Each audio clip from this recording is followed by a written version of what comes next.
హరీష్ రావుకి నీ సలహా అవసరం లేదు హరీష్ రావు. ఓకే, 10 ఏళ్ల పాటు మీరు ఇరిగేషన్ ప్రాజెక్ట్స్ మరి ఇరిగేషన్ శాఖని సర్వనాశనం చేసిండ్రు. మీరు 1,80,000 కోట్లు ఖర్చు పెట్టి ఒక్క ప్రాజెక్టు పూర్తి చేయలేదు.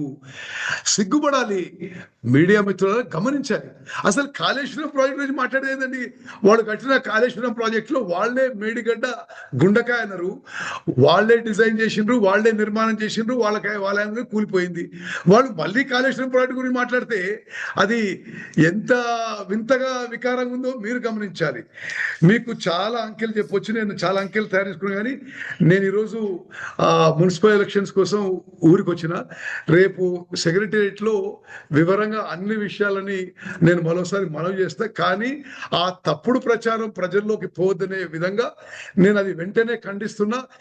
మేము ఈరోజు కేంద్ర ప్రభుత్వం ఆధ్వర్యంలో జరిగిన మీటింగ్ లో కూడా ఆ పోలవరం నల్లమల సాగర్ ప్రాజెక్ట్ వ్యతిరేకించినాం. తెలంగాణ ఇంట్రెస్ట్ ఉన్న అన్ని ఇంటర్స్టేట్ ఇష్యూస్ రేజ్ చేసినాం. మరి పదే పదే మీరు ఆదిత్యనాథ్ దాస్ గురించి మాట్లాడతారు. అసలు పొలిటికల్ ఎగ్జిక్యూటివ్ లో ఉన్న వాళ్ళు బ్యూరోక్రాట్స్ గురించి ఆ విధంగా మాట్లాడడం తగదు. మీకు చెప్పాలంటే ఉమ్మడి ఆంధ్రప్రదేశ్ లో తెలంగాణ ప్రాజెక్ట్స్ చూసుకుంది ఆదిత్యనాథ్ దాసు, ఆంధ్రప్రదేశ్ చూసుకుంది ఎస్కే జోషి.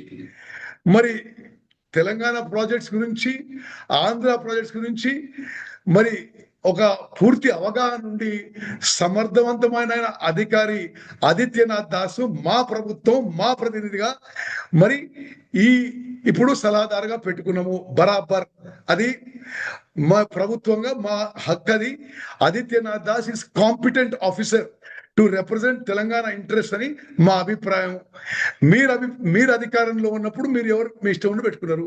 మేము అధికారంలో ఉన్నప్పుడు తెలంగాణ ఇంట్రెస్ట్ కాపాడటానికి అన్ని విషయాల్లో పూర్తి అవగాహన, సమర్థత ఉన్న ఆదిత్యనాథ్ దాస్ గారిని మేము సలహాదారు పెట్టుకున్నాము అనే విషయాన్ని కూడా స్పష్టంగా తెలియజేస్తున్నాను.